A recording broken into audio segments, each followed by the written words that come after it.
Saga of a New World, Book 1, Dawn of the New World. Chapter 30, Requiem. Astrid and the sheriff follow Frank, but they can't keep up. Once he flies over the forest, they fall behind and lose sight of him. After that, they just try to go straight until the gunfire gives them something else to follow. The shooting eventually stops, and they are forced to go back to making a blind beeline through the forest.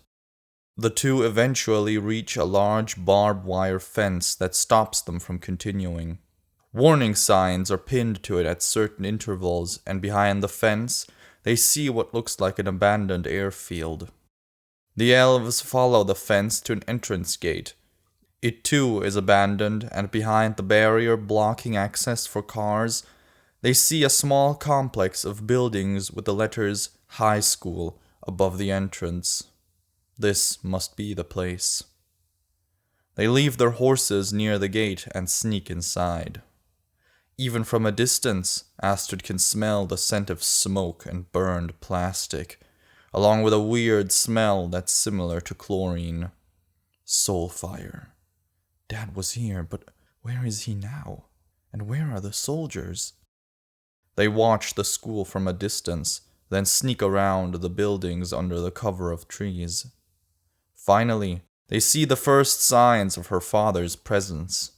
Trees whose crowns were clearly burned by soul fire. The smell of burned plastic is joined by the disgusting smell of burned meat. Astrid's entire body starts tingling.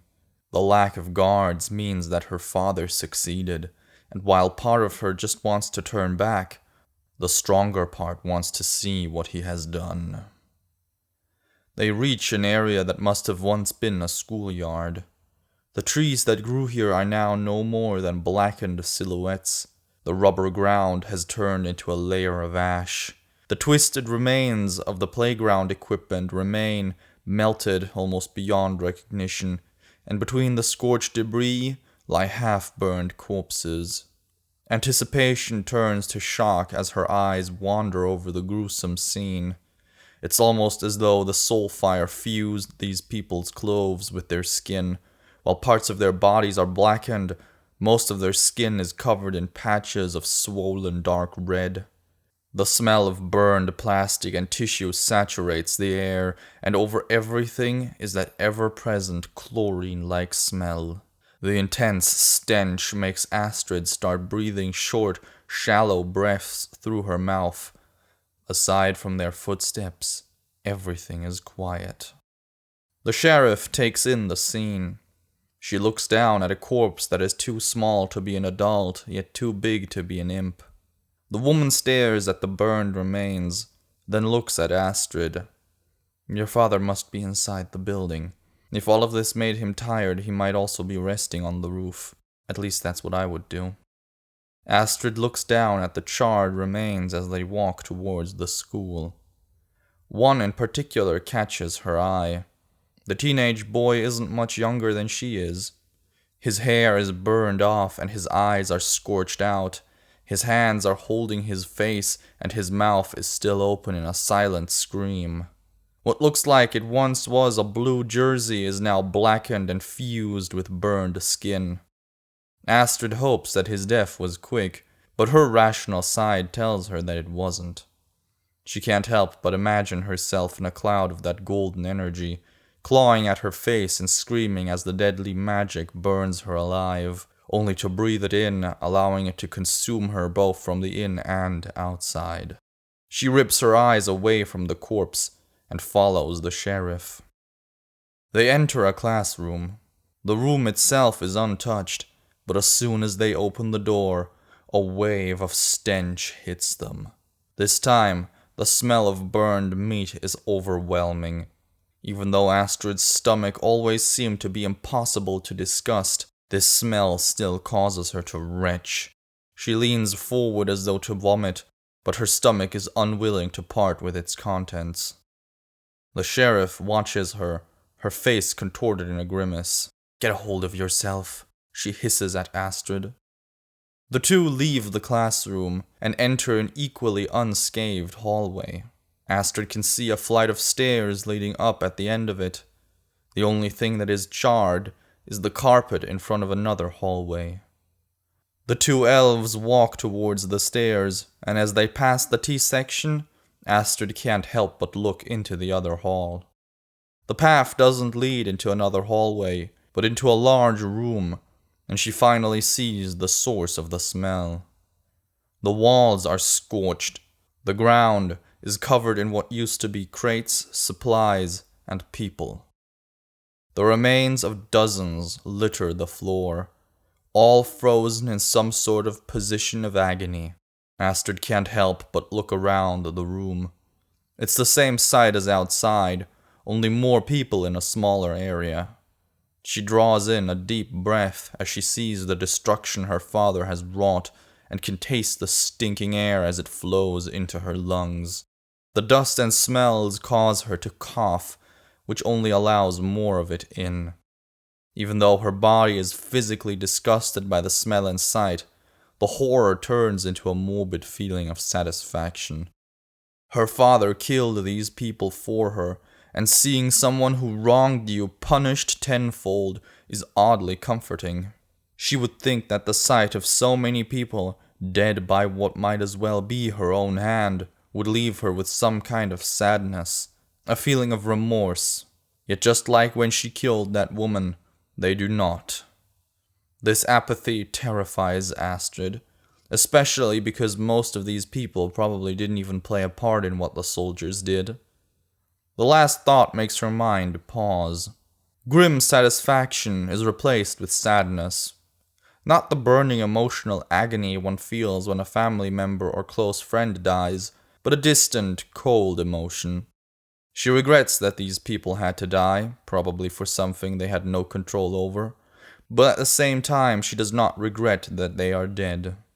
These blackened corpses are those of faceless strangers. Strangers who terrorized them and probably would have terrorized this region for decades to come. As her eyes move over a group of scorched figures clinging to one another, she wonders if she would feel this way if she were still her old self. Would Astrid the human be this distant too? Or would she break into tears for the innocents slaughtered here? She's torn out of her thoughts by the sheriff saying, "Look." Astrid snaps her eyes away from the charred remains and onto a destroyed wall. Several glass panels in a metal frame formed what once was some sort of office, but the metal beams are now completely bent and the glass shattered save for a few shards still attached to their supports. The scorch marks on the walls and ceiling point away from the room in a jagged pattern. "Something exploded in there," the sheriff says and runs towards the room. Astrid follows with slow and careful steps, making sure not to step on any of the fresh corpses. The remains of assault rifles, blown ammunition, and other weapons are strewn around the room. Whatever exploded in here must have been stored against the glass wall, firing objects into the rest of the room with so much force that a metal shard of unknown origin has embedded itself into the wall on the other side. While Astrid stands in the only partially intact doorway, the sheriff picks up a battered assault rifle. Damn, what kind of heat were these people packing? I wonder. She tries to cock the weapon, but the small handle doesn't move. Nope, busted. Quick, help me look for something that's still intact. Astrid looks at the wreckage. She wants a gun, just to have that feeling of safety she felt when she had Finn's, but there's something more important. We need to find my father. Your father is either dead or perfectly fine. If you really want to find him quickly, help me search. Astrid picks up a battered assault rifle, instantly covering her hand in black and red soot. Ugh. She drops the charred and rusted weapon. This is disgusting. The sheriff gives Astrid an annoyed look as she kicks away the broken doors of a cabinet. Everything's destroyed. That golden stuff your father spits is some real potent stuff. Makes my heart bleed to see all these beautiful guns battered and burned. That... Astrid looks through the blasted-out wall into the large room. She imagines them equipped with assault rifles. It would solve a lot of problems they are no doubt going to have. Does suck. It really does. Oh, look! The sheriff leans down and picks up a grenade pin. Guess we know what blew this whole thing to hell? No, they must have been packing something stronger. Probably some plastic explosives. Who cares?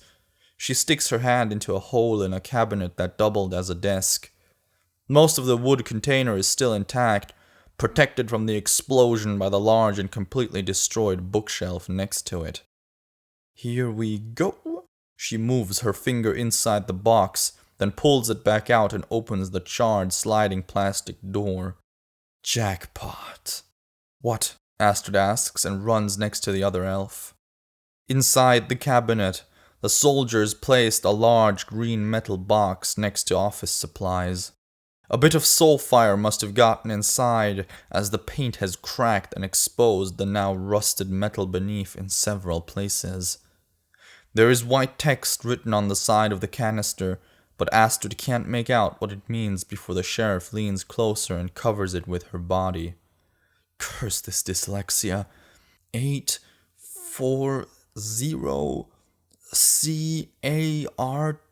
CARTR cartridges? 5.56 millimeters. Yes! What is it? Astrid asks. This, my girl, is a metric crap ton of ammunition. She pulls the box out, causing it to slam onto the ground with a metallic crash. The top of the box is opened to reveal hundreds of cartridges. Astrid looks at the mass of brass and lead, causing grim butterflies to fly in her stomach. The sheriff looks like a little girl that received a pony for Christmas. Half empty, but this has to be at least 300 or 400 shots. She slams the lid back on and snaps it shut. Let's get this back to the horses. We need to search for my father. Yes, right after we get this out of here. Astrid glares at the sheriff. We've already wasted enough time, and we can come back to get this later, after we found him. This might not be here later, or the soldiers might come back. You go look for your father, I'll get this to the horses. What do we even need this for? We don't even have guns anymore. And we shouldn't split up. The sheriff picks up the crate. You're right, and I almost forgot. Grab a few of those broken assault rifles. We might be able to use their parts to jury-rig something. Okay, but then we go look for my father. Yes, sure, but I'm not leaving this here. Astrid grabs a few of the broken rifles. At first, she's careful to touch the dirty weapons as little as possible, but they're heavier than she thought. The sheriff is already standing in the doorway. Come on, just make sure the barrels aren't bent and grab like 3 or 4 of them. Astrid lets out an angry sigh and just grabs 4 of the weapons. Her entire t-shirt and arms are immediately covered in the fine black-red powder. Alright, let's go look for your father. He's not here, but the roof should give us a good view of the surrounding area, if we don't find him dozing there. They climb the stairs until they reach the roof. What was once probably a door that led outside is now nothing more than red dust and shattered glass. The 2 corpses that lie here are also little more than charred bones with a bit of burned flesh. She looks across the roof, but doesn't see her father. All she sees is a broken skylight and a pool of blood next to it. A trail of the dark red liquid leads away from the skylight over the edge. Astrid follows the trail and looks down at the parking lot below. There is nothing there. Where could he be? Astrid asks. The sheriff heaves the metal box onto her shoulder and points at something far away. Is that him? Astrid follows her finger. Her eyes widen and her heart sinks as she sees her father on the field. He's left a red trail on the road and exposed the soil where his body dragged across the grass. Astrid screams, "Dad!" They both turn and sprint back down the stairs. Over her shoulder, the sheriff yells, "Come on, let's get the horses!" The smoke and stench flows into Astrid's nose as soon as she opens her mouth, making her cough as she runs down the stairs, but she ignores it. "No, we have to get to him now!" "Don't be stupid. Galloping will be much faster than running with this stuff, and we can't leave the horses alone." A heavy weight lies inside Astrid's stomach, and taking even that detour feels like wasting time, but she still concedes and follows the sheriff. They run back to the horses. Out of breath, Astrid drops the broken guns, jumps onto Ranger, and gallops ahead while the sheriff tries to secure the box of ammunition and the rifles on her horse.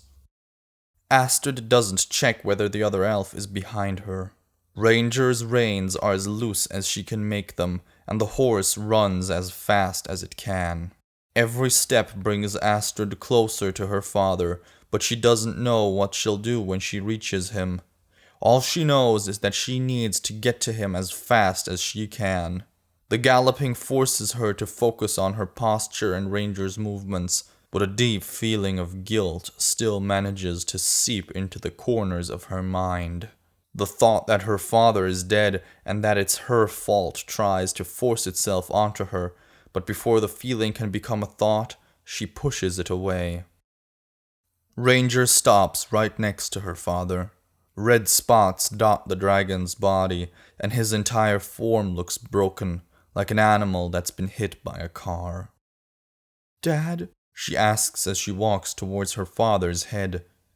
Just as it comes into view, she sees one of the soldiers trying to pry open her father's jaws, which are locked around another soldier. He looks up as he says, "Karen." He trails off as he sees Astrid. Astrid's body tenses. Her eyes lock onto him, and the slow, sorrowful beating of her heart is sent back into overdrive. His rifle is on his back. I could lunge and tackle him before he reaches it. Probably. She stands there, ready to jump at him. But he doesn't try to grab his weapon. His left arm looks burned. His hand has the texture of a well-done steak. The burns reach all the way up his arm, and both down to his leg and up to his left cheek. Astrid tries to focus on his face. It's difficult to see his precise features, and she doesn't recognize him. I should kill him. With that burned arm, he won't be able to grab his weapon. I should rip his throat out for what they did. Primal, irrational anger has replaced grief in Astrid's mind. Her guilt has turned into rage. She welcomes it and lets it consume every part of her. Still, she doesn't attack. The soldier looks down at the dragon, then back up at Astrid. They stare at each other for half an eternity, until the soldier asks, Who are you? Are you Lieutenant Johnson's daughter? I'm sorry, he's gone." "What? No, I'm not any lieutenant's daughter. Astrid trails off. He doesn't know who I am. Wait. The soldier's eyes widen as he realizes the only possible explanation for Astrid's earlier cry. This thing was your father? How could anyone do this? Astrid growls. Through clenched teeth, she hisses. How could anyone massacre dozens of people because they wouldn't let themselves be extorted? Your people shot first, he yells. The man clenches his wounded hand and flinches in pain. His features seem to sink, and his gaze wanders away from Astrid and onto the corpse in Astrid's father's mouth. Now's the moment to attack. I could lunge at him while he's distracted. There's no way he can fend me off with his burned hand, Astrid thinks, but for some reason doesn't actually jump. The soldier turns back to her. His mouth is slightly open, and his head tilted to the side. Small tears come out of his eyes. First we shoot each other, then this monster kills everyone. For what? We just wanted food and now everyone is dead. Your people, my people, everyone. We should never have let the sergeant talk us into this. Astrid didn't expect this display of weakness. It surprises and causes her to recoil a bit. She stands up straight and balls her open palms into fists. We didn't want any of this. You attacked us. The deaths of our people, the deaths of your people, the death of my father, they're all your fault. Our fault, he yells back. He looks like he wants to say something else, but his mouth just closes. His features fall and shoulders slouch. No, you're right. The colonel was right. It was all a mistake. Just leave. There's been enough bloodshed today. Where are our weapons? The sheriff asks, trotting up to them from behind. Astrid didn't notice her catch up. We gave them to people. They must have been in the auditorium when your friend here brutally murdered every last man, woman, and child in there. They're probably dust, just like everything else. The sheriff clenches her teeth and lets out a deep, angry breath. Astrid, let's go. Astrid turns to her. What? Where? The sheriff glares at her. To the others. We need to find a place for the night. Astrid looks at the broken corpse of her father. Even though she hoped he would be alive, now that she sees his battered and perforated body, there's no more doubt in her mind. As much as she doesn't want it to be true, her father is dead. We need to bury him, she whispers. The sheriff fakes a laugh, a hollow, empty sound. What? That 2-ton thing? Have fun with that. This is my father. We can't just leave him here to be eaten by wild animals. We need to do something. The sheriff glares at her. We have to get out of here before your father attracts some monster, or worse, a few surviving soldiers. Astrid starts. The sheriff cuts her off before she can say anything. You have already done enough for today. The sheriff takes a step towards Astrid, her eyes fixed on the other elf. She's so close that Astrid can feel the heat radiating off the sheriff's naked chest. Astrid leans back, but doesn't take a step to put more distance between them. Spit flies out of the sheriff's mouth as she yells, I told you not to tell anyone what happened, but you couldn't listen, could you? No, instead, you told your father, who immediately went on an absolutely stupid revenge trip that got the only one who could protect us killed. Now we have no weapons, no dragon, and for what? To kill a few dozen assholes? 43 people. He killed 43 people, the soldier wails. She turns to look at him. Same difference. Astrid takes a step back. This is not my fault. This is their fault. They attacked us. They raped you. This is not my fault, she yells. She's not sure if her eyes are tearing up from anger or sadness. Probably anger, because she wants to rip the sheriff apart. Her words hurt Astrid more than any knife ever can. Not because they are insulting, but because they give voice to a feeling that Astrid's anger is doing its best to suppress. She wants the sheriff to agree with her, to tell her that this was worth it. The sheriff just turns around. Let's go. While the two elves yell at each other, the soldier simply stands up and walks away, back towards the forest where he and the others were ambushed on their way to kill the dragon. How could all this go so wrong? He asks himself as he stumbles into the undergrowth. Astrid looks back at her father's broken form. He was magnificent, large and powerful, yet elegant. Now he just looks like roadkill. She quickly looks away and follows the sheriff. No, I don't want to remember him like that. Goodbye, Dad, she whispers without turning back. By the time the two elves return to the site of the massacre, the sun is beginning to set. The ruined tractor is abandoned. The only people who waited for them are Elijah and Finn.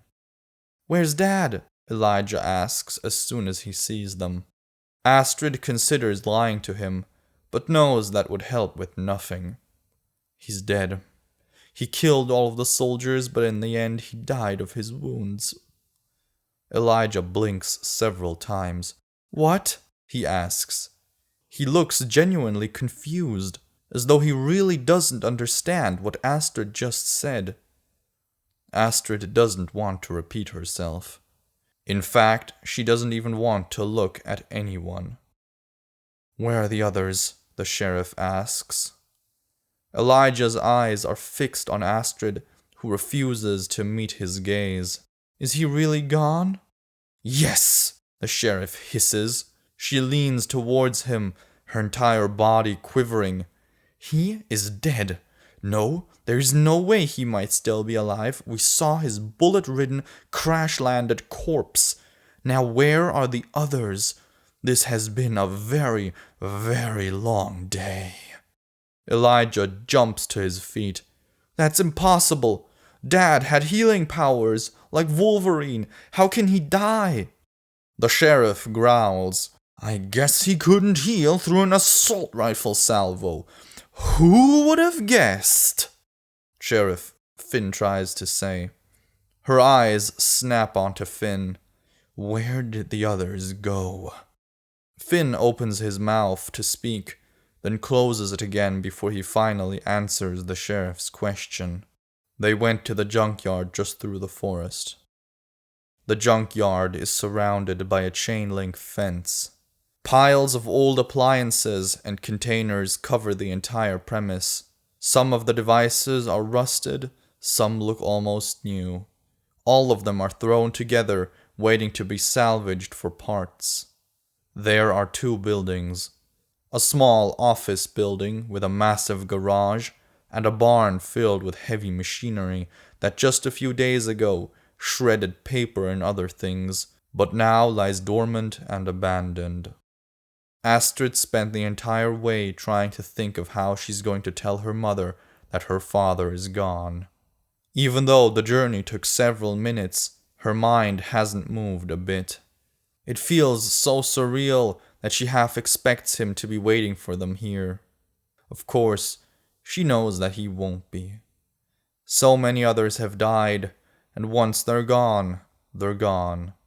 Still, she doesn't want to tell her mother. She doesn't want to tell anything to anyone. She's grateful for the fact that the sheriff demands that she wants to sleep, because that's all Astrid wants to do too. She doesn't want to talk to her mother or her brother. She doesn't want to give them a summary of anything, doesn't want to hear her mother's cries or Killian's questions. All she wants to do is feel the sweet embrace of a dream that she will barely remember. One that will purge that horrible emptiness she feels in her stomach and the weight crushing her head like an anvil. All she wants right now is to be alone. As they get closer, she leans to Finn. "Finn, I know it's a lot to ask, but could you tell my mother and brother what happened? I just don't have the strength for it." He looks at her and considers her request. Finn scowls, but still says, "All right, what should I tell them why you're not the one telling them?" "I don't know. Maybe that I feel worse than I ever have in my life, and that I need to get some sleep before I have a breakdown." The mayor greets them as soon as they walk through the gate, but the sheriff just pushes past her with a, "We'll talk about it tomorrow. Leave me alone, or I swear I'll rip your guts out." Astrid manages to find a quiet corner on a pile of tires in the garage. A dirty cloth covers them, and they are everything but comfortable. But with the sofa and chairs in the office building already occupied, it's better than nothing. Whatever awaits her tomorrow, it can only be better than today. End of Book 1.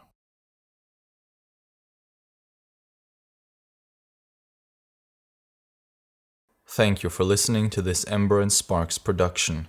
Click the box on the left to listen to the next chapter or the box on the right to see an overview of all chapters available for this story. Check out the links in the description to listen to this audiobook without interruption. And before you go, don't forget to subscribe and hit the bell icon to never miss a new story. See you soon.